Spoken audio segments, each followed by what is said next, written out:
ഇവരെല്ലാവരും നോക്കി നിൽക്കുന്നത് എന്തിനാണെന്ന് ഞാൻ പറയട്ടെ. നിങ്ങൾ കണ്ടിട്ടില്ലേ ഈ മീൻ നന്നാക്കുന്ന സമയത്ത് വീട്ടിൽ പൂച്ചയൊക്കെ ഉണ്ടെങ്കിൽ ആ ചുറ്റുപാടത്തുനിന്ന് പോകാത്തൊരു സീന്, അതേ അവസ്ഥയാണ് ഇവിടെ. സംഭവം ഇത്രേ ഉള്ളൂ, പൊരിച്ച മീൻ കഴിക്കാൻ വേണ്ടിയിട്ടുള്ള വെയിറ്റിങ്ങിലാണ് ഇവരൊക്കെ. ഞാൻ ഈ ഒരു പൊരിച്ച മീൻ കഴിക്കാൻ വേണ്ടി വയനാട്ടിൽ നിന്നും ഞങ്ങൾ ഫാമിലി ആയിട്ട് കർണാടകയിൽ എത്തിയിട്ടുണ്ട്.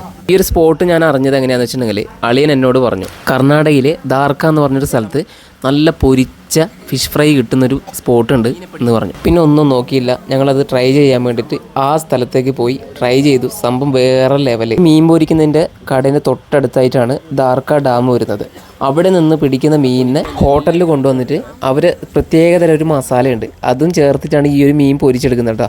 സംഭവം വേറെ ലെവലാണ്. നിങ്ങൾ ഈ കർണാടക വഴിക്ക് വരികയാണെങ്കിൽ ട്രൈ ചെയ്ത് നോക്കുക. അപ്പോൾ ഈ ഒരു സ്പോട്ട് വരുന്നത് എൻ്റെ യൂട്യൂബ് വീഡിയോയിൽ ഫുള്ളായിട്ട് ഞാൻ അപ്ലോഡ് ചെയ്തിട്ടുണ്ട്. അപ്പോൾ നിങ്ങൾ കയറുക, കാണുക, അടിപൊളിയായിരിക്കും സംഭവം. നിങ്ങളെ കറക്റ്റ് സ്ഥലം. നിങ്ങൾക്ക് എന്ത് സംശയം ഉണ്ടെങ്കിൽ എന്നെ കോൺടാക്ട് ചെയ്തോളൂ കേട്ടോ.